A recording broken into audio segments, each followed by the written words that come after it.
We spoke to Patricia Cuni, a journalist and travel blogger, about the differences between traveling solo and traveling in company.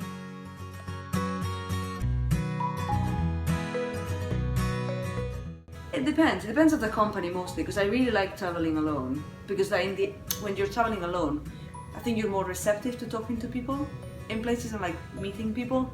But if you have a good travel buddy, that's amazing. The problem is when you're traveling with someone that you don't know too well, or that you're not compatible travel buddies, then I wouldn't do that. I mean, I would travel with people that I know really well.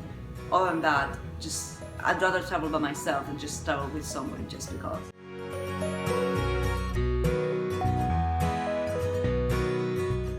When you travel solo, what I like is that you're free, you can do whatever you want. It's like your time and your choices are in your own hands. So you decide what you do with your time, and at every moment you decide what you want to see. You don't have to really rely on that person who is with you liking the places where you're taking them to, or you don't have to put up with them being, hungry or tired or bored or something like that. And also you don't have to put up with like maybe having to do things that you don't really feel like doing, or like seeing things that you don't really fancy. So I think that's a good thing about traveling solo, because you can do whatever you want. Like, it's your time, it's only you, so it's quite easy. And when you travel with someone, the good thing of traveling with someone is that you're sharing the experience. Sometimes, like traveling solo, it's great and I like it a lot, but it gets lonely sometimes, because you're seeing this amazing, you're seeing this amazing like sunset, or you're like hiking this really cool hill, but you're on your own. And yes, you can appreciate like the amazing like landscapes and the vastness of the space, but you have no one there with you to share it with. Getting out of my comfort zone and like moving, like going to different countries and like traveling, even if it's only for a weekend, it allows me to see the world with a different perspective, and also like to value what I have, and to see like how no matter where you go, like people in the end are like being driven by more or less the same kind of like things.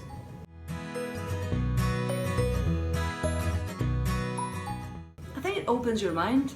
It opens your eyes and it opens your mind. When you're traveling, you're seeing the thing, you're getting out of your personal sphere, you're seeing the things that you wouldn't see or experience by yourself, like if you were sitting on your couch and not moving from where you live.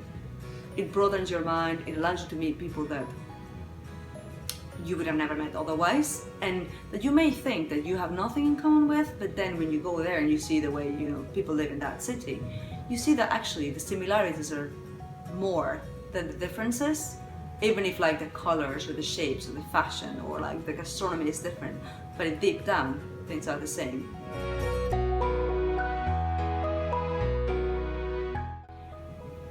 I don't know, I wouldn't say so these days. Maybe like, back in the old times when like traveling was only for like, I don't know, people who could really like make it or were very adventurous.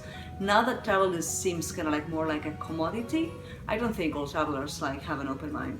I hear people like, I live in Edinburgh, I keep hearing people saying like, it's like they come here in the summer and they're expecting it to be tropical weather, and they complain about it and they moan about it, instead of like understanding it's a different country. You can't expect the same conditions you have in your own country when you're like moving.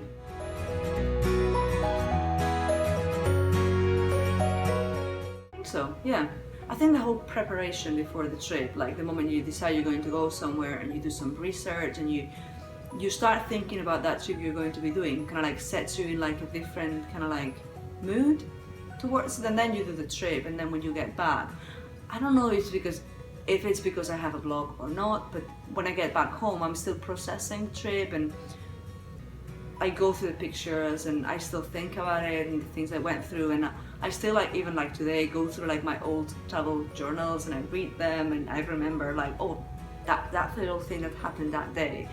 And it's kind of like, a way of like reliving that trip.